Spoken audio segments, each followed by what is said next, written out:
साहब गए तो गांव वाले उनका ऊपर बैठे हैं 2 मंजिला पर कि पीर साहब नीचे बैठे तो बेइज्जती हुई। 2 मंजिला बैठे उनके बाद खाना वाना तैयार हो लगा पीर साहब के लिए, और पीर साहब के साथ कुछ मुरीद हो रहा है। आजकल कुछ मुरीद दलाल होते हैं, पीर आवत है वे पीछे पीछे लग जाते हैं कि उनके बहाने खाए मिली। कुछ मुरीद थे, खाना बन रहा था, पीर साहब सर झुकाए बैठे थे। थोड़ी देर में पीर साहब कहते हैं दूर दूर दूर, तो मुरीद चौंके इधर उधर देखे लगे कि है को कुत्तों ने कि का भगाओ थे पीर साहब।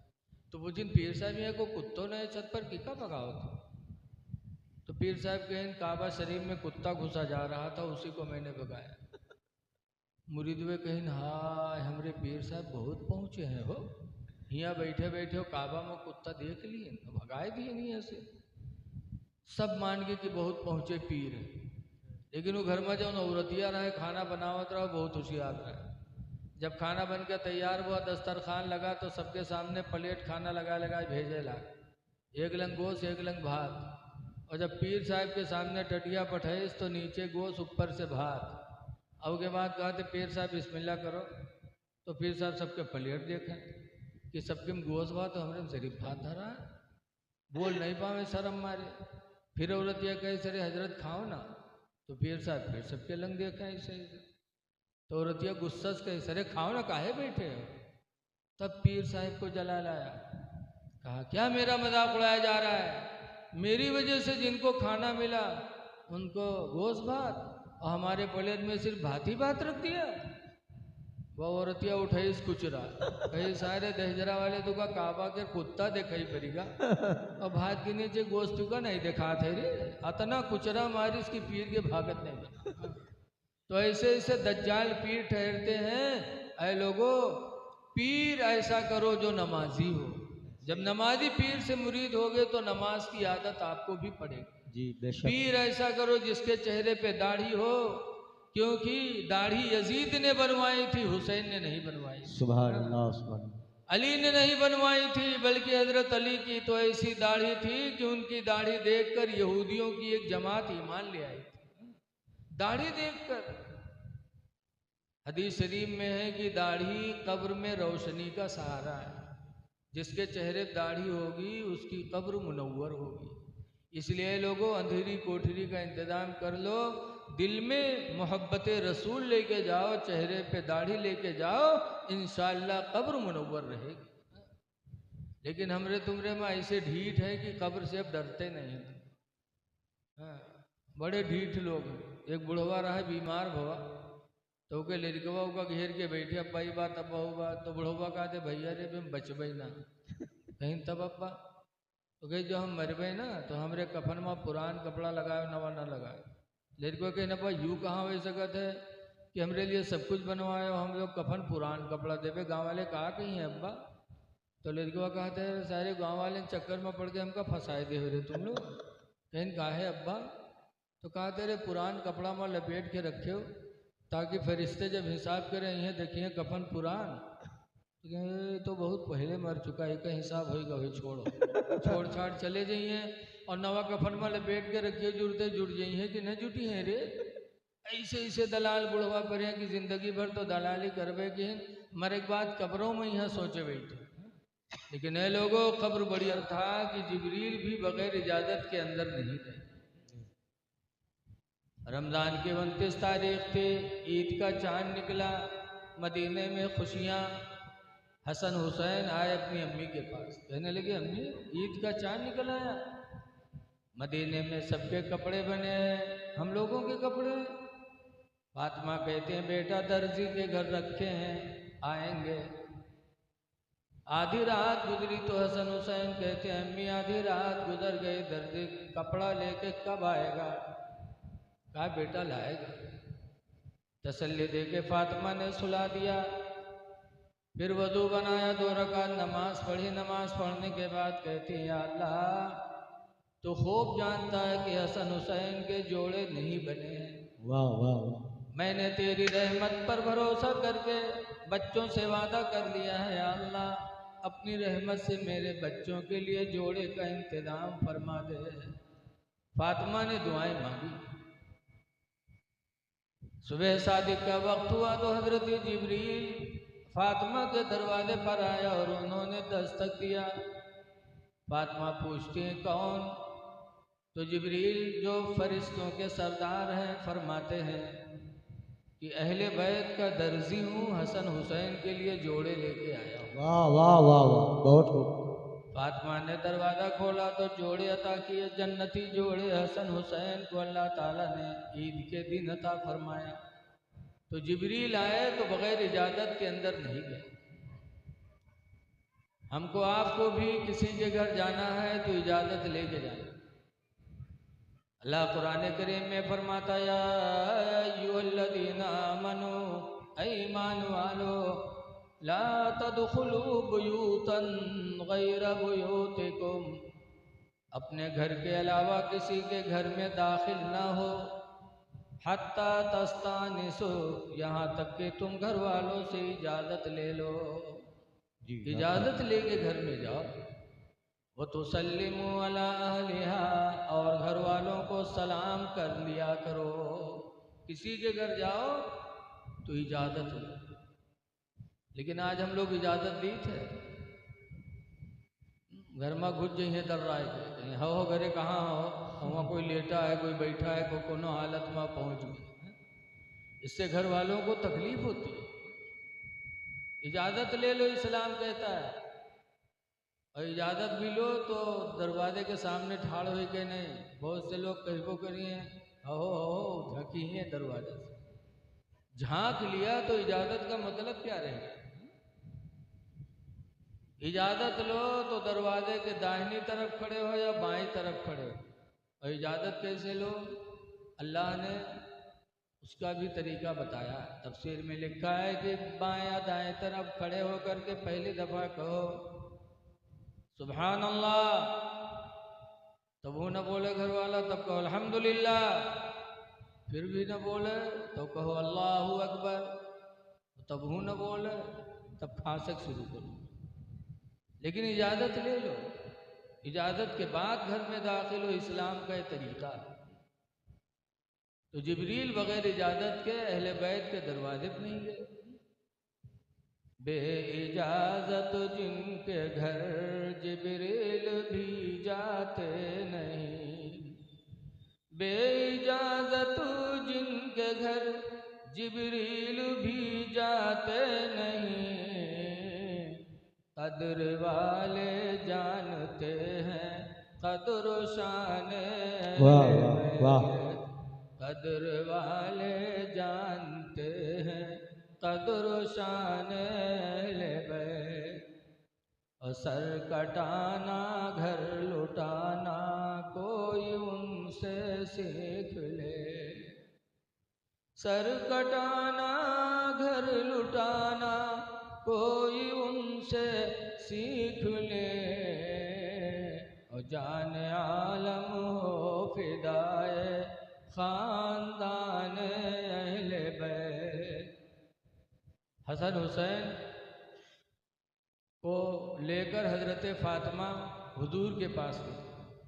कहने लगी अब्बा अपने दोनों नवासों को कुछ दे दो। तो हुजूर ने क्या दिया? फरमाया हसन को मैंने अपना इल्म और सब्र दिया, और हुसैन को मैंने अपनी बहादुरी दिया। वाह वाह वाह, बहुत हुजूर ने दिया। पता चला कि नबी से मांगना शिर्क नहीं है जी अगर मांगना ना जायज़ होता तो फातिमा न मांगती, जी, और मांग ही लिया था। अगर मना होता तो अल्लाह के रसूल मना कर देते, डांट देते। लेकिन न फातिमा न नबी ने डांटा। फातिमा ने मांगा तो नबी ने मांगने पर दिया भी। पता चला कि अल्लाह के रसूल से मांगना ये शिर्क नहीं है। आला हजरत इमाम अहले सुन्नत भी फरमाते हैं कि मांगेंगे मांगे जाएंगे, मुँह मांगी पाएंगे। वाह वाह, मांगेंगे मांगे जाएंगे, मुँह मांगी पाएंगे। सरकार में नला है ना हाजत अगर वाह वाह लगी है। वाह, लेकिन आप लोग लोग सोचते हैं जो नहीं मना करते हैं का इकाऊ नहीं पढ़ने का, सब पढ़ते, लेकिन कहीं वहाँ जो इनका 40 दिन चिल्लम रटावा जाता वही बकी हैं, चाहे जितना कुरान हदीस सुना। इनके मिसाल वैसे है। कैसे? मौलाना अब्दुल मुस्तफ़ा अजमेल रामा लिखते हैं कि एक आदमी की शादी हुई, बीवी रुखसत हो गई और 3 महीना बिहार हुआ कि एक लड़का महतारी हो गई। तो हफ्ता 2 हफ्ता के बाद वो आदमी के चेहरा झुराएगा। तो रतिया एक दिन कहीं सायरे सबके घरे लड़का पैदा होता, चेहरा चटक रहा था।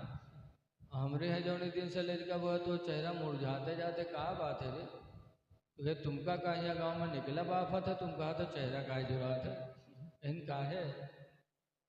कहीं 3 महीना बिहार हुआ लड़का पैदा होएगा, गाँव वाले पूछते हैं कहा बताए, तो कहीं तू समझा नहीं पाओ, तो कहीं कहा समझा दी, जब 9 महीना पर हो चाहे 3 महीना धरा है तो हम कहा बताए दी। तो औरतिया कहीं तुम हो गधा, ये बताओ कि तुमरे बिहार कितने दिन हुआ, तो कहीं 3 महीना। कहीं सो हमरे बिहार, कहीं तुमरे बिहार 3 महीना हुआ, कहीं लड़कवा कब कई महीना हुआ, कहीं वहाँ 3 महीना हुआ।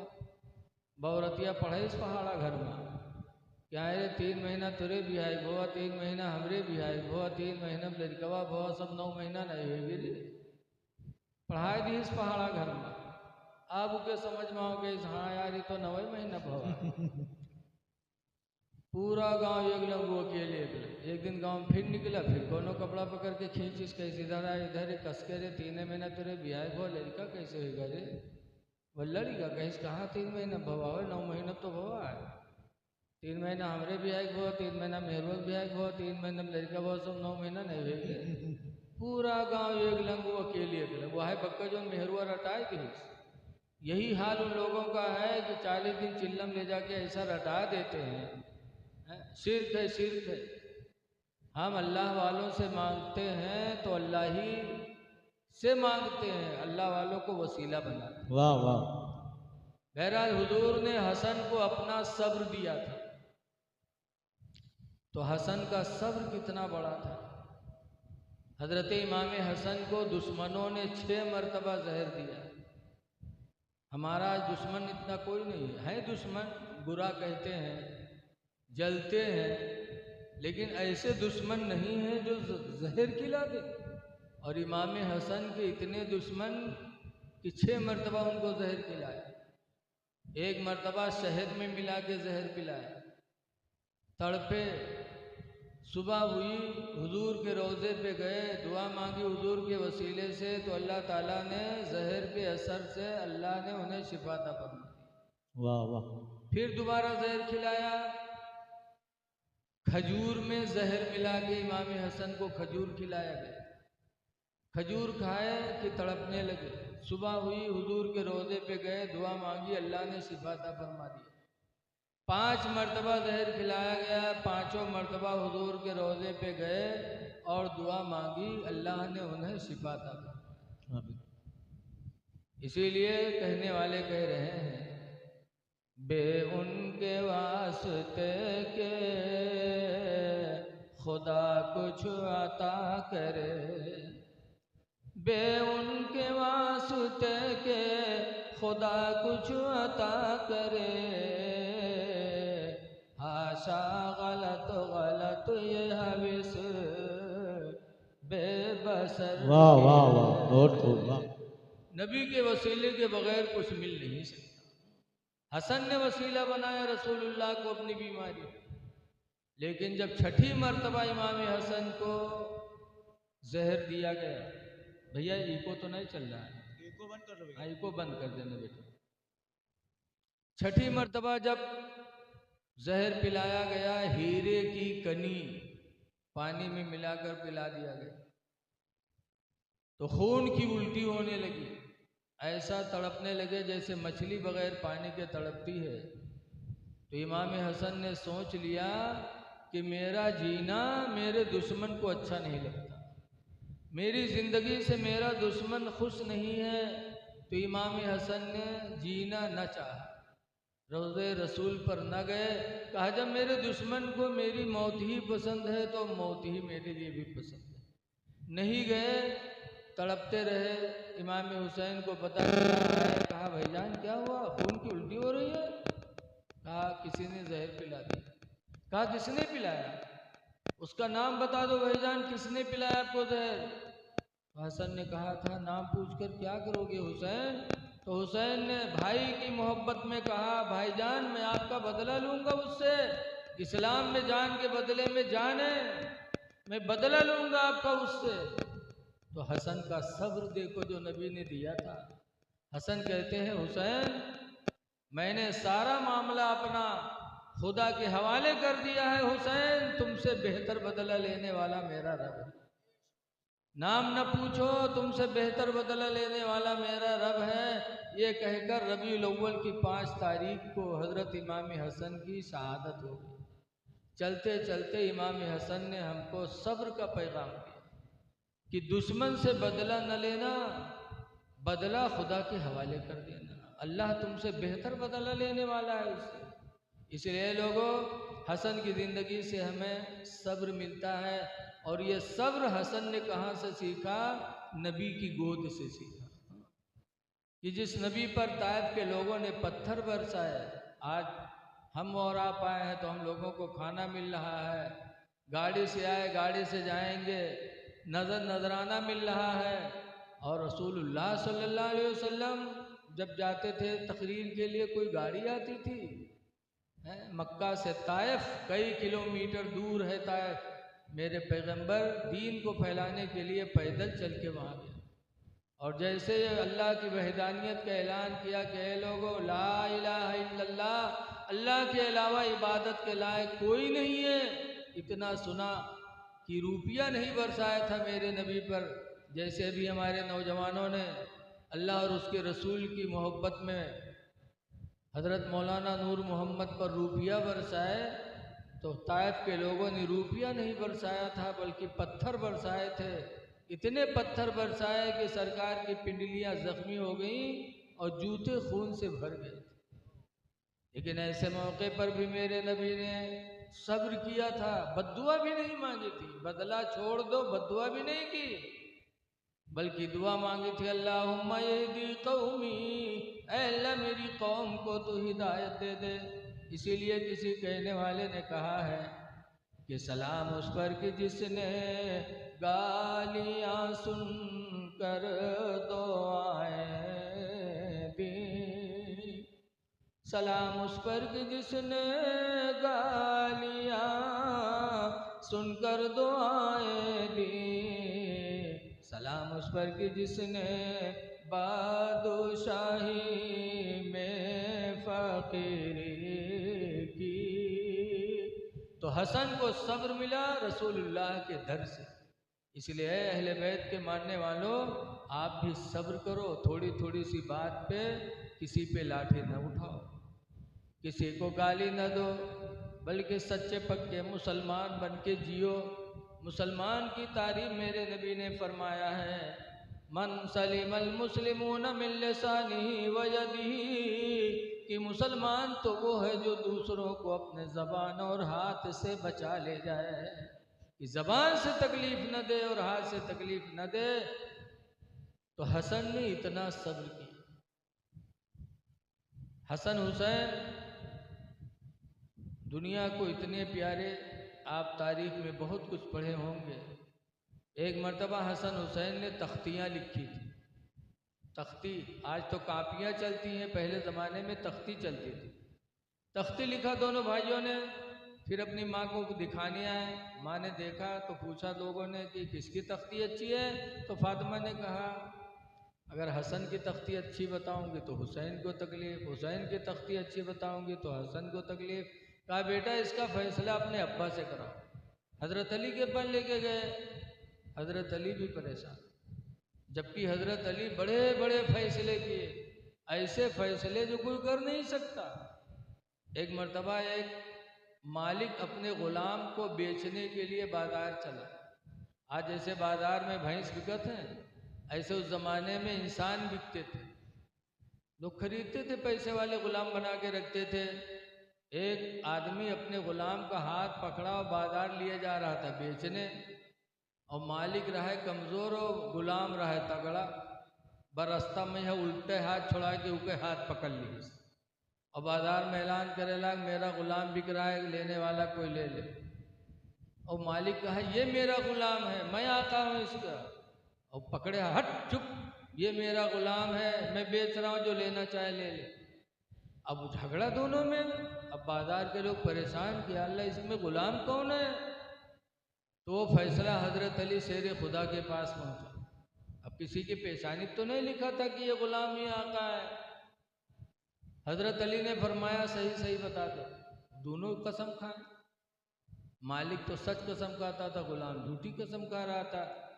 जब कसम खाए नहीं माने तो हजरत अली ने फैसला क्या किया, अपने गुलाम को बुलाया और दीवार थी, कहा दीवार में 2 सुराख करो और इतने इतने बड़े सुराख करो कि इन दोनों का सर एक एक में चला जाए। गुलाम ने सुराख किया। सुराख जब हो गया तो हजरत अली शेर खुदा ने दोनों से कहा तुम लोग अपना अपना सर इस सुराख में डालो और इतना डालो कि सर दीवार के बाहर हो जाए। दोनों ने डाला। जब डाल दिया तब हजरत अली ने अपने गुलाम कुंबुर को तलवार दिया और कुंबुर से कहा गुलाम कुंबुर, गुलाम का सर काट ले। जैसे हजरत अली ने कहा गुलाम का सर काट, वैसे जो हकीकत में गुलाम था उसने सर अपना खींच लिया और जो आका था उसका सर पड़ा रह गया। हजरत अली ने फैसला कर दिया कि गुलाम तू ही है। फिर उसका हाथ पकड़वाया और बाजार में उसको बेचवा दिया। तो बड़े बड़े फैसले हजरत अली ने किया, लेकिन हसन हुसैन की तख्ती का फैसला नहीं किया। कहा ले जाओ, इसका फैसला नाना जान करेंगे। हुजूर के पास गए, हुजूर भी सोच रहे हैं किसकी तख्ती अच्छी कह दूं। हुजूर फरमाते इसका फैसला खुदा फरमाए। इतने में हजरत जिब्रील फरिश्तों के सरदार एक जन्नती सेब लेके आए और अर्ज़ करते हैं या रसूल अल्लाह सल्लल्लाहु अलैहि वसल्लम, अल्लाह ने भेजा है कि जाओ हसन हुसैन की तख्ती का फैसला कर दो। तो दोनों तख्तियों को रखवाइए और मैं ऊपर से सेब गिराऊंगा। जिसकी तख्ती पर सेब गिर जाएगा वो तख्ती अच्छी मानी जाएगी। तख्तियाँ रखी गईं। फिर हजरत जिब्रील ने ऊपर से सेब गिराया तो सेब एक गिराया था, रास्ते में अल्लाह की कुदरत से वो सेब बीच से फटा। आधा सेब हसन की तख्ती पर, आधा सेब हुसैन की तख्ती पर पड़ा। जिब्रील कहते हैं मुस्कुरा के या रसूल अल्लाह, खुदा का फैसला है कि दोनों की तख्तियाँ अच्छी हैं। तो ज़र्रा बराबर उनका दिल न खुदा ने दुखाया न रसूल ने दुखाया। लेकिन बदनसीब थे यजीदी जिन्होंने इतना दुखाया कि जान के पीछे पड़ गए। ऐ लोगों, हसन हुसैन से मोहब्बत करो। मेरे नबी ने दुआ मांगी है। एक दफ़ा हज़रत अबू हुरैरा सहाबी हुजूर के पास गए तो हुजूर बैठे तो ऐसा कंबल ओढ़े थे लगता है कि कुछ छुपाए हैं। हज़रत अबू हुरैरा कहते हैं अल्लाह के रसूल कंबल में क्या है। तब हुजूर ने कंबल खोला तो अबू हुरैरा कहते हैं मैंने देखा कि हुजूर के दाएं रान पे हसन है, बाईं रान पे हुसैन बैठे। इतनी मोहब्बत सरकार ने की। और उसके बाद सरकार ने दुआ भी मांगी, अल्लाहुम्मा इन्नी उहिब्बुहुमा, अल्लाह मैं इन दोनों से मोहब्बत करता हूँ। फ़ाहिब्बहुमा, तो ऐ परवरदिगार इन दोनों से तू भी मोहब्बत फरमा। व अहिब्ब मन युहिब्बुहुमा, और या अल्लाह उससे भी तू मोहब्बत फरमा जो इन दोनों से मोहब्बत करें। जो हसन हुसैन से मोहब्बत करें, मेरे नबी की दुआ है कि अल्लाह उनसे तू मोहब्बत फरमा। और नबी की दुआ कभी रद्द नहीं होती। नबी ने जो दुआ मांगा खुदा ने कबूल किया।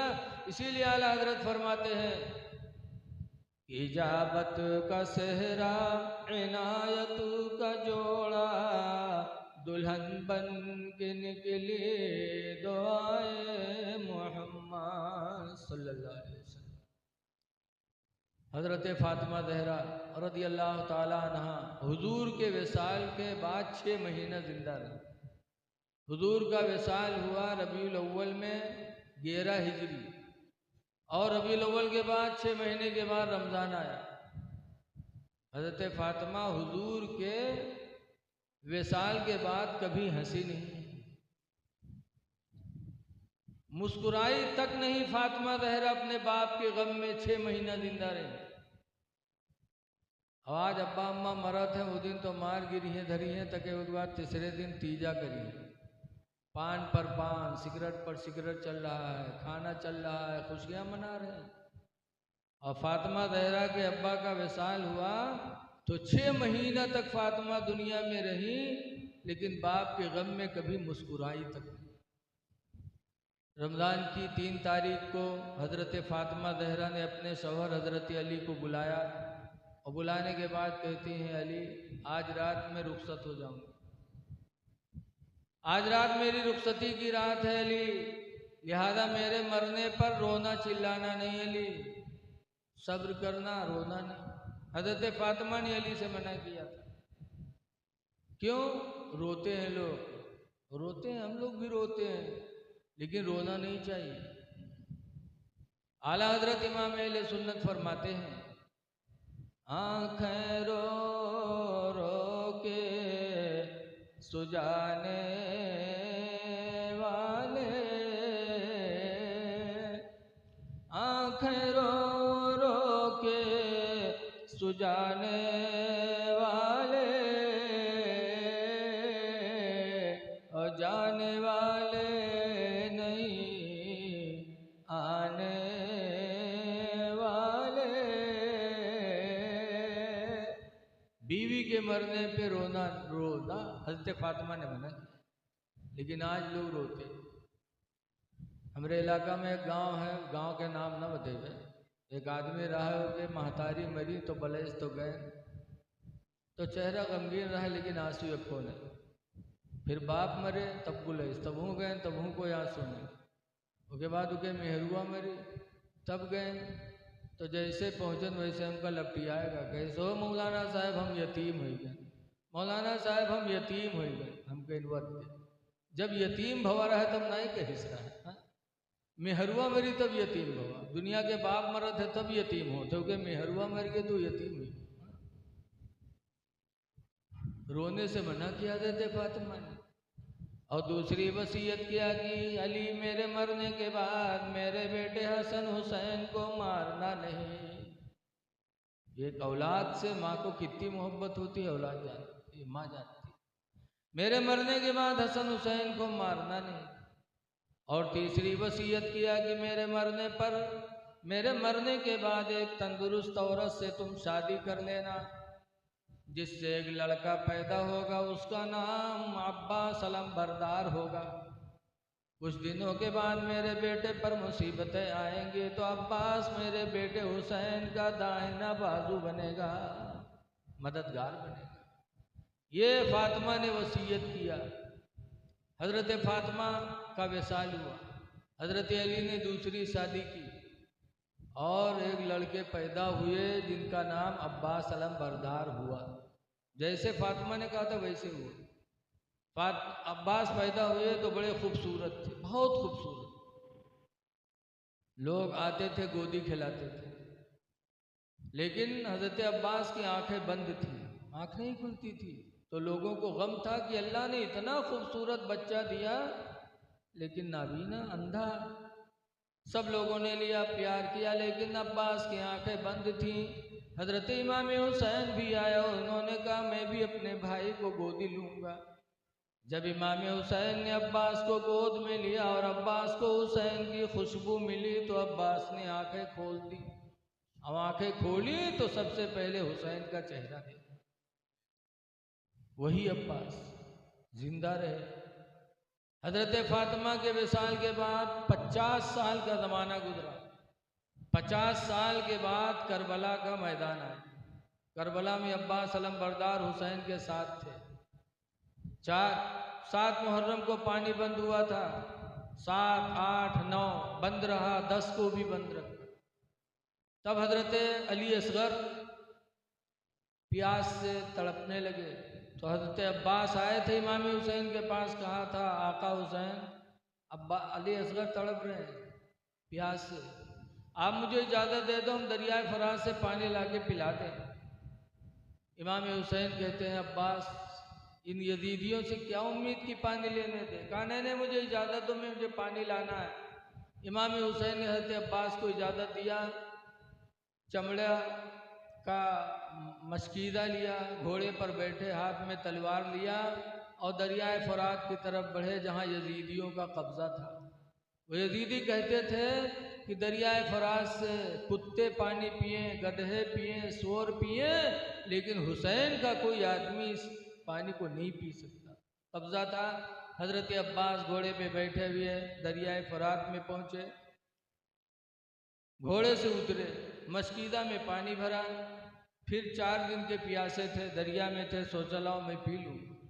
जब चुल्लू में पानी लिया, मुंह के करीब ले गए, फिर सोचा कि मैं तो पानी पीने जा रहा हूँ, लेकिन ये मशकीदे का पानी खुदा जाने अली असगर तक पहुँचा पाऊँ कि ना पहुँचा पाऊँ। ये कह करके पानी छोड़ दिया कि अगर मैंने पानी पी लिया और अली असगर प्यासे चले गए तो क़यामत में मैं रसूलुल्लाह को क्या मुँह दिखाऊँ। पानी छोड़ दिया। उसके बाद घोड़े के सर पर हाथ रखा, कहा बेटा तू भी 4 दिन से प्यासा है, दरियाए फरात तेरे कदमों में है बेटा, पानी पी ले। जब घोड़े के सर पर हाथ रखा तो तारीख में है कि घोड़ा हिनहिनाया और सर हिला दिया। घोड़े ने पानी पीने से इनकार कर दिया। उसने अपनी ज़बान में कहा था कि अब्बास मैं जानवर ज़रूर हूँ लेकिन बेवफा नहीं। अहले बैत प्यासे रहे मैं पानी पी लूँ। घोड़े ने पानी नहीं पिया। हज़रत अब्बास अलम बरदार घोड़े पे बैठे, मशकीदा बगल में टांगा, हाथ में तलवार लिया, अहले बैत के खीमे की तरफ रवाना हुए कि यजीदियों में शोर मची, पानी रोको रोको वरना पानी पा जाएंगे तो किसी को छोड़ेंगे नहीं। पीछे से एक यजीदी ने तलवार मारी, हज़रत अब्बास का हाथ दाहिना करके ज़मीन पे चला गया। हज़रत अब्बास ने मशकीदा को बाएं हाथ में टांगा, बाएं हाथ में तलवार मारते काटते कुछ बढ़े कि फिर पीछे से किसी यजीदी ने तलवार चलाई और हज़रत अब्बास का बायां हाथ भी कट के ज़मीन पे गिर गया। हज़रत अब्बास ने मशकीदा चमड़े का था, मुंह में दबाया कि किसी तरह ये मशकीदा वहाँ पहुँच जाए, अली असगर पानी पी लें, लेकिन यजीदियों ने ऐसी तीर चलाई कि मशकीदा छलनी हो गया, पानी सारा का सारा बह गया। हज़रत अब्बास की हिम्मत भी वहीं पर बह गई। यजीदियों ने इतनी तीर बरसाई हज़रत अब्बास पर कि हज़रत अब्बास का बदन भी छलनी हो गया। ज़मीन पर आए घोड़े से पुकारा, या मौला हो अदरिकनी, ऐ मेरे आका हुसैन मेरी खबर लो। इमाम हुसैन आए, अब्बास को गोद में लिया। तब इमाम हुसैन ने कहा था, अब्बास तुम मेरे भाई हो, लेकिन ज़िंदगी में तुमने मुझे अपना भाई नहीं कहा। हमेशा मुझे मौला कहते रहे, आका कहते रहे। अब्बास ज़रा अपने मुंह से भाई का लफ्ज़ बोल दो, मेरे कान तरस रहे भाई का नाम सुनने के लिए, भाई हो भाई कह दो। तब अब्बास ने कहा था, या अखा हो अदरिकनी, ऐ मेरे भाईजान मेरी खबर लो। उसके बाद अब्बास ने कहा था, या अल्लाह तेरा शुक्र है कि जिस हुसैन की गोद में अब्बास ने आंखें खोली थी, आज उसी गोद में अब्बास की आंखें हमेशा के लिए बंद हो रही हैं। ये कहा और हज़रत अब्बास की रूह परवास कर गई। इन्ना लिल्लाहि व इन्ना इलैहि राजिऊन। जो 50 साल पहले फातिमा ने वसीयत की थी, आज अब्बास उसको पूरा कर दिया। हज़रत फातिमा ज़हरा रज़ी अल्लाह अन्हा ने एक चौथी वसीयत फरमाई थी कि अली मेरा जनाजा जब लेके चलना तो मेरे जनाजे पे चादर डाल देना। कहा चादर? अभी तक तो किसी के जनाजे पे चादर नहीं पड़ी। कहा नहीं, मेरे जनाजे पे चादर डाल देना, इसलिए कि मैं नबी की बेटी हूँ, जिंदगी गुजर गई, मेरे ऊपर किसी अजनबी की निगाह न पड़ी, तो मैं नहीं चाहती कि मेरे मरने के बाद मेरे जनाजे पर किसी की निगाह पड़े। ये फातिमा के पर्दे का आलम था। हमारी माँ बहनों को इससे सबक लेना चाहिए। खातून जन्नत को कल क्या मुँह दिखाएंगी जो हमारी माँ बहनें बेपर्दा घूमती। 5वीं वसीयत किया था, ऐ अली जब मुझे कब्र में रखना तो फला जगह एक पर्ची रखी है, मेरे कब्र में रख देना, लेकिन वो पर्ची पढ़ना नहीं। कहा क्यों? कहा वो राज की बात है उसमें। हज़रत अली कहते हैं, फातिमा मुझसे छुपाओगी राज की बात? मैं तुम्हारा ज़िंदगी का साथी हूँ फातिमा, मुझे तो बता दो कि पर्ची में है क्या। तब फातिमा ने कहा था, अली जब हमारा तुम्हारा निकाह होने को तय हुआ था तो मैंने महर में अपने दादा, अपने बाबा यानी अपने बाप की उम्मत की बख्शिश मांगी थी, तो हज़रत जिब्रील जन्नती से एक पर्चा जन्नत से लेके आए थे, मेरे अब्बा को दिया था।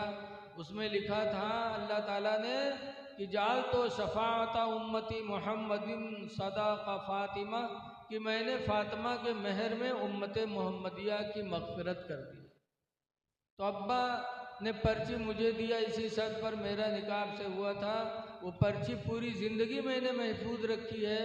लिहाजा पर्ची मेरे कब्र में रख देना, ताकि कल क़यामत के दिन अगर मेरे अब्बा का एक उम्मती भी जहन्नम में जाएगा तो मैं पर्ची लेके रब की बारगाह में हाजिर होंगी। परवरदिगार, तेरा वादा था मेरे महर में कि मेरे अब्बा की हर उम्मत की बख्शिश होगी, फिर मेरे अब्बा का ये उम्मती जहन्नम में कैसे जा रहा है?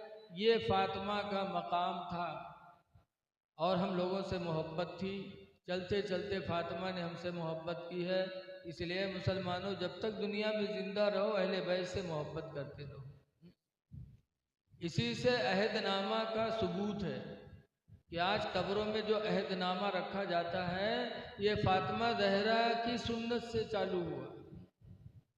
इससे एक अंदाज़ा और लगाओ कि निकाह हुआ था तब फ़ातिमा ज़हरा ने वो पर्ची पाई थी, महफूज रखा, पूरी ज़िंदगी पर्ची महफूज रखी।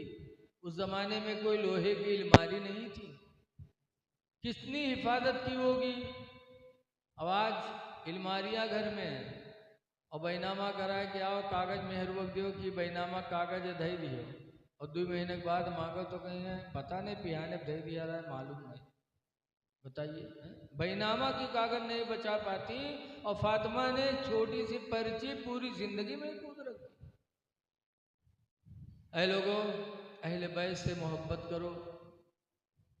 हज़रत मेरे माविया रज़ियल्लाहु ताला अन्हु का विसाल हुआ। यजीद उनका लड़का तख्त पर बैठा। हज़रत मेरे माविया रज़ियल्लाहु ताला अन्हु बहुत नेक सहाबी थे,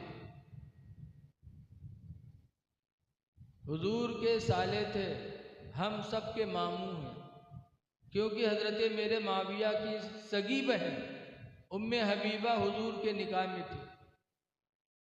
अच्छा ये बताओ, जब मेरे माविया की बहन उम्मे हबीबा नबी के निकाह में थी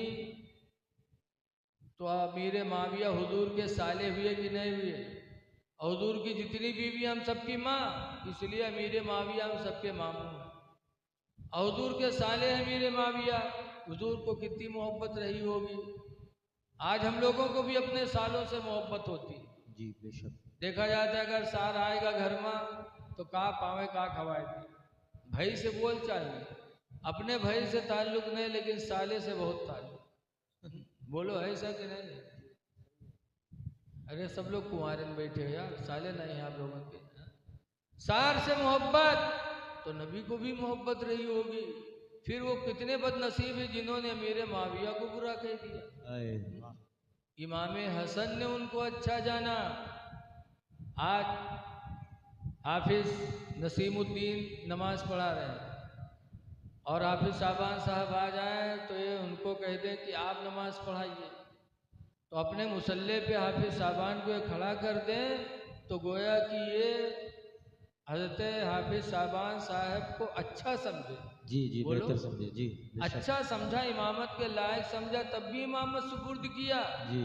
तो ऐसे ही इमाम हसन 6 महीना खलीफा रहे हज़रत अली के विसाल के बाद, और 6 महीने के बाद खिलाफत हज़रत मेरे माविया के हवाले कर दिया। कहा इसको तुम लो चलाओ और मुझे खिलाफत में कोई मज़ा नहीं मिलता। तो जिसको खिलाफत दी हो, हज़रत इमाम हसन ने जिससे सुलह किया हो, वो अच्छे नहीं होते तो अमीर माविया से इमाम हसन सुलह क्यों करते? इसलिए लोगों, हज़रत मेरे माविया से मोहब्बत करो। लड़का बदतमीज़ निकल गया। अमीर माविया के विसाल के बाद यजीद तख्त पर बैठा, दरबार सजाया और सजाने के बाद नई को बुलाया और बुलाने के बाद कहा है लोगों गवाह हो जाओ, इस सुन्नत को मिटाने वाला पहला मैं हूँ। दाढ़ी थी और तख्त खिलाफत पर बैठते ही उसने दाढ़ी बनवा डाली, नमाजों को छोड़ा, शराब पीने लगा, जुआ खेलने लगा, माँ बहन बेटी से निकाह को जायज़ कर दिया, कोई बुराई ऐसी नहीं जो यजीद में पैदा न हो गई हो। जी। फिर उसने इमाम हुसैन से अपनी बैयत मांगी, तो क्या इमाम हुसैन उसके हाथ पे हाथ दे सकते थे? बोलो भाई, नहीं दे सकते थे ना। जी। नहीं दिया, दे देते हाथ पे हाथ, मुरीद हो जाते, जैसे हम तुम मुरीद हो जाए थे रस्मन। आजकल रस्म मुरीद हो मुरीद से पीर साहब तौबा करा लिया, नमाज न छोड़ पे, दाढ़ी न बने पे, झूठ न बोल पे, जना के करीब नहीं जाएंगे, किसी को मारेंगे नहीं, सताएंगे नहीं, गीबत नहीं, सब वादा कैले हैं, यक्को में यह फर्क न पड़े, सब वैसे वैसे। और पीरो साहब का कोई मतलब नहीं, पीरो साहब रस्मन मुरीद करते हैं, उनका मकसद तो पीर बनने के बाद पैसा कमाना है। आज बहुत कम होंगे, 100 में 2-4 पीर जिनकी नीयत ये हो कि हमारा मुरीद सही हो जाए। इमाम हसन मुरीद नहीं हुए, मदीना छोड़ना पड़ा। इमाम हुसैन ने मदीना छोड़ दिया, वो मदीना जहाँ पर हर मुसलमान जाने की तमन्ना करता है। मदीने में अगर कोई ईमान पर मर जाए तो हदीस में है कि क़यामत के दिन हुजूर को उसकी शफाअत नसीब होगी। बहुत खूब, वाह वाह वाह। आला हजरत इमाम अहले सुन्नत फरमाते हैं कि तैबा में मर के ठंडे चले जाओ आँखें बंद। तैबा मदीना को कहते हैं। तैबा में मर के ठंडे चले जाओ आँखें बंद, सीधी सड़क ये शहर शफाअत नगर। वाह वाह वाह, सुभान अल्लाह सुभान अल्लाह। वो मदीना इमाम ने छोड़ दिया, लेकिन हाथ पे हाथ नहीं दिया। पीर करो तो जान के करो। हुजूर मुफ्ती रजब अली रहमत व रिजवान फरमाया करते थे नानपारवी कि पानी पियो छान के और पीर करो जान के। इसलिए कि आज दज्जाल बहुत पीर ठा रहा था, बहुत दज्जाल पीर गांव गांव ठा रहा था। एक गांव में एक पीर अंधेरी कोठी, हजरत उस्मान गनी नबी करीम के दामाद थे, जिनको मदीना वाले जुन्नूरैन कहते थे, 2 नूर वाले। वाह वाह वाह वाह। उस्मान से जन्नत के फरिश्ते सरमाया करते थे, इतना बड़ा दर्जा उस्मान का। एक मर्तबा हुजूर सल्लल्लाहु अलैहि वसल्लम घर में लेटे थे, तहबंद यानी लुंगी थोड़ी उठी हुई थी, पिंडलियां सरकार की खुली थी। इतने में हजरत अबू बकर रज़ी अल्लाह अन्हु हुजूर से मिलने गए। जब मिलने गए तो हुजूर लेटे रहे, अबू बकर पहुंचे, बातचीत होती रही।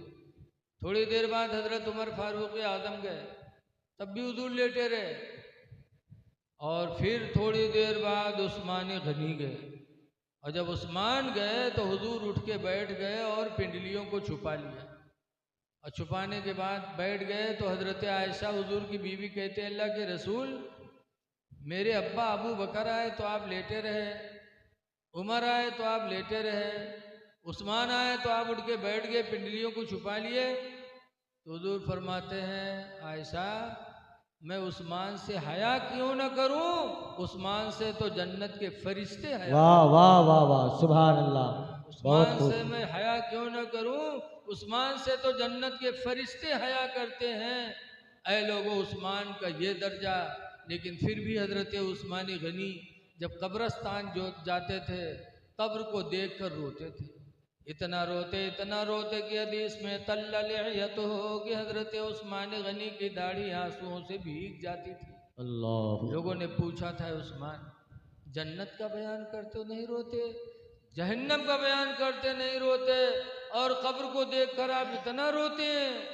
तो हजरत उस्मान ने कहा था, क्यों न रोऊं, रसूलुल्लाह ने फरमाया है, अल कब्र अव्वलु मंजिलुम मिन मनाजिलिल आखिरा, कि कब्र आखिरत की मंजिलों में सबसे पहली मंजिल है। इस मंजिल में इंसान कामयाब हो गया तो आखिरत की सारी मंजिलें उसके लिए आसान हो जाएंगी। सुभान अल्लाह सुभान अल्लाह। मैं डरता हूँ कि खुदा जाने कब्र में कामयाबी मिले कि न मिले। लोगों, उस्मान जैसे सहाबी कब्र से डरे, और हम इतने बड़े गुनहगार होकर के कब्र से डरते नहीं। आला हजरत इमाम अहले सुन्नत रज़ी अल्लाह ताला अन्हु इतने बड़े मुजद्दिद, वो भी कब्र से डरते थे।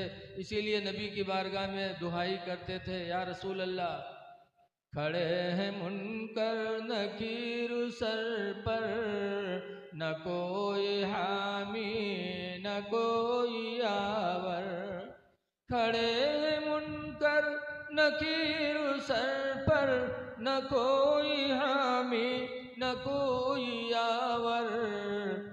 और बता दो आकर मेरे पैगंबर के सख्त मुश्किल जवाब में। सुभान अल्लाह, सुभान अल्लाह, सुभान अल्लाह। इमाम हुसैन मुरीद न हुए, मदीना से मक्का गए, मक्का से करबला गए।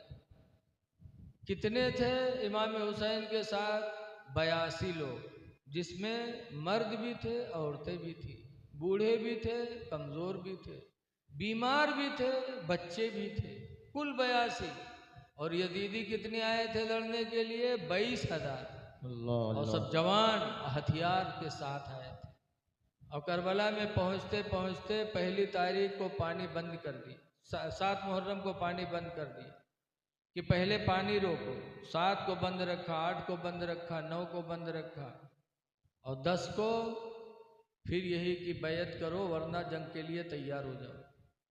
तब हज़रत इमाम हुसैन रज़ी अल्लाह ताला अन्हु ने 3 बातें कही थी यजीदियों से कि यजीदियों 3 बात मैं रखता हूँ, कोई एक बात मेरी मान लो। पहली बात तो ये कि तुम लोगों ने मुझे बुलाया तो मैं कूफा आया।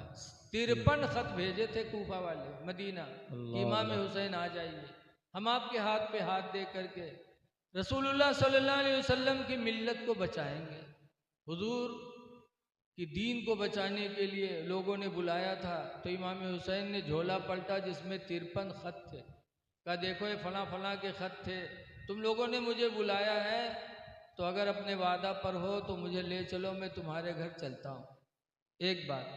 दूसरी बात यह है कि अगर तुम लोग नहीं मानते इसको, तो फिर दूसरी बात यह है कि मुझे मदीना वापस छोड़ दो, मैं जहाँ से आए वहाँ चला जाऊँ। अगर ये भी नहीं मानते हो तो तीसरी बात यह है कि मुझे यजीद के पास ले चलो और मैं अपना मामला खुद यजीद से तय कर लूँगा जी। लेकिन इसके बावजूद यजीदी नहीं माने। तो हज़रत हुर रज़ी अल्लाह अन्हु, हुर यजीद के साथ आए थे फौजी बन करके। उन्होंने लोगों से कहा आप लोगों को हुसैन की कोई बात समझ में नहीं आती, वो तो सुलाहियत पर है। तो लोगों ने कहा था हुर कैसे मान लें, तुम्हारे हाकिम का आर्डर है कि या तो बैयत करें या तो जंग के लिए तैयार हो जाएं। तो हज़रत हुर मुल्क शाम के बहुत बड़े पहलवान थे, थर थराने लगे। तो यजीदियों ने कहा हुर इन 82 को देख के डर गए, डर की वजह से कांप रहे हो। तब हज़रत हुर ने कहा था कि यजीदियों मैं जन्नत और जहन्नम के बीच में खड़ा हूँ, हुसैन की तरफ जाऊंगा तो जन्नत में जाऊंगा, तुम्हारी तरफ आऊंगा तो जहन्नम में जाऊंगा। मैं जन्नत और जहन्नम के बीच में खड़ा हूं और खुदा की कसम मैं जन्नत को नहीं छोड़ूंगा। ये कह करके अपने घोड़े को एड़ मारी और यजीद की फौज से निकल के हुसैन के दस्ते में शरीक हो। सुभान अल्लाह, सुभान अल्लाह। और उसके बाद कहते हैं आका हुसैन अब मुझे घोड़े से उतारे ना, बल्कि आप मुझे इजाज़त दे दो मैं इनसे लड़ के जामे शहादत ले लूँ। इमाम हुसैन फरमाते जाओ तुम हुर हो, हुर माने आज़ाद, अल्लाह ने तुमको जहन्नम से आज़ाद फरमा दिया। हज़रत हुर गए और लड़ते लड़ते शहीद हो गए। फिर जिसके बाद दीगरे लोग शहादत लेते रहे। फिर इमाम हुसैन ने यजीदियों से कहा लोगों एक बात सुनो, जितने लोगों को तुमने कत्ल किया है मैं वली अकरब वली होने के नाते मैं सबका खून माफ़ करके हुजूर से तुम्हारी शफात करा दूंगा। अब भी बाद आ जाओ, जिस आल पर तुम दरूद पढ़ते हो उसी आल के ऊपर तुमने पानी बंद कर दिया। नबी और नबी के आल पर दरूद पढ़ते हो और उनकी आल औलाद पर पानी बंद रखा। इस दुनिया में इस वक्त मेरे अलावा तुम्हारे नबी का कोई नवासा दुनिया में जिंदा नहीं है। तब ये कि यजीदी बोला, यजीद बोला यजीदी एक कहा हुसैन चुप रहो, झूठ बोल रहे हो, तुम नबी के नवासे कहाँ हो, झूठ बोलते हो। जैसे इतना कहा इमाम हुसैन को बहुत सदमा हुआ। जैसे हमका कोई कह दे कि तुम अपने बाप के नहीं हो, झूठ बोल रहे हो, तो कितनी तकलीफ होगी बोलो। जी सही है। इमाम हुसैन को भरे मैदान में कह दिया करबला में, हुसैन तुम झूठे हो, तुम नबी के नवासे नहीं हो, माअल्लाह। इमाम हुसैन को तकलीफ हुई और बारगाह मौला में दुआ मांगी, या अल्लाह इसने जैसे भरे मैदान में मुझे रुसवा किया, या अल्लाह इसे तू भी रुसवा फरमा। जैसे मेरे इमाम हुसैन की ज़बान से दुआ निकली, फ़ौरन उस यजीदी को पैखाना लगा, और इतना तेज पैखाना लगा कि दूर भाग नहीं पैस, उजार परी रहा है वो वहीं बैठ गया, और जैसे धड़ से यूँ मारे वैसे में एक बिच्छू बैठ रहा है, बगप से उके मारे, और ऐसा मारा, ऐसा जहर पैदा हुआ कि चूतर पीट पीट के मर गया उसे। एक यजीदी ने कहा था, हुसैन देख रहे हो दरियाए फरात बह रही है, कुत्ते पी रहे हैं ना, देख रहे हो, गधे पी रहे हैं, सुअर पी रहे हैं, हुसैन ये सब मंजूर है, सब पिए, लेकिन तुमको कहो तो इसमें से एक घूंट पानी हम नहीं देंगे। जब इस तरह कहा तो तकलीफ होगी कि नहीं होगी बोलो। जैसे अभी आए मखदूम भाई के यहाँ लंगर चल रहा था, सबका खवावत रहा, हम पहुँचे, हमसे कह दी थी रफीक देख लो सब जर्दा वर्दा धरा है, बकरा धरा है, नल्ली धरी है, लेकिन सब खाए, तुमका इमाम में से एक दाना न मिले, तो तकलीफ नहीं होगी हमको? होगी। इमाम हुसैन को बहुत तकलीफ हुई, उन्होंने फिर दुआ मांगी, या अल्लाह जैसे इसने मुझे प्यास की तकलीफ में मुब्तला किया, परवरदिगार इसे भी प्यास की तकलीफ में मुब्तला फरमा। इमाम की ज़बान से दुआ निकली कि उस यजीदी को ऐसी प्यास लगी, ऐसी प्यास, प्यास प्यास बकने लगा, सुराही में पानी ला ला के उसके मुंह में डालने लगे यजीदी, लेकिन प्यास प्यास प्यास उसको ढकेल दिया दरियाए फरात में कि हुआ तो पी ले, और उसमें भी गोता खा रहा था, पानी मुंह में भर रहा था, लेकिन प्यास प्यास प्यास, तड़प तड़प के दरियाए फरात में प्यासा होके मर गया।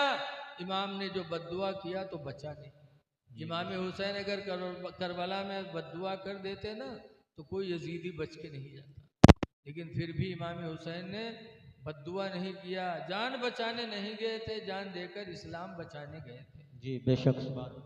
खड़े हो गए, फिर तकरीर किया एक लंबी, लेकिन फिर वो लोग उसी पे दर पे थे कि कुछ नहीं, या तो यजीद की बैत करो या तो जंग के लिए तैयार हो जाओ। फिर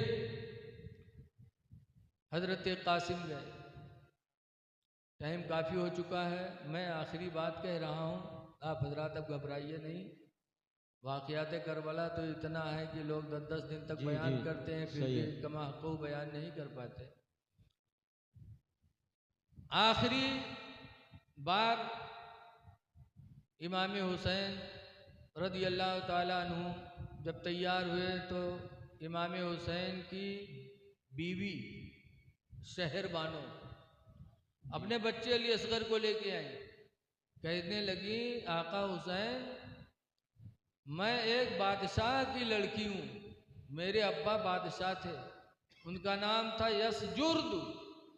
शहर बानो कहने लगी कि मेरे अब्बा यसजुर्द बादशाह कहा करते थे कि मुसलमान एक ऐसी कौम है जो कभी जालिम नहीं हो। जी जी जी बेशक, मुसलमान कभी जुल्म नहीं करता। ये यजीदी भी कलमा पढ़ते, नमाज पढ़ते हैं, मुसलमान हैं, और मेरा बच्चा अली असगर दम तोड़ने वाला है, ले जाओ दिखाओ, हो सकता है उनको रहम आ जाए, मेरे बच्चे को पानी दे दें कि मेरे बच्चे की जान बच जाए। इमाम हुसैन ने अली असगर को लिया, यजीदियों के सामने गए, कहने लगे, यजीदियों कुछ बिगाड़ा तो मैंने बिगाड़ा, मेरे बच्चे ने कुछ नहीं बिगाड़ा, इसको एक घूंट पानी दे दो। तो एक हुरमला नाम का बदनसीब यजीदी आगे बढ़ा, कहा हाँ हुसैन मैं तुम्हारे बच्चे को पानी पिलाऊंगा, बड़े बेरे में नहीं पिलाएंगे। आवास्तीन में तीर छुपा के आगे बढ़ा, और आते आते जैसे करीब आया, अली असगर के हलक में ऐसी तीर मारी कि गर्दन पार करके हुसैन के बाजू में वो तीर चुभ गई। इमाम हुसैन ने अली असगर के हलक से तीर खींचा, खून का फव्वारा निकला, और उसी के साथ साथ अली असगर की रूह भी निकल गई। इन्ना लिल्लाहि व इन्ना इलैहि राजिऊन।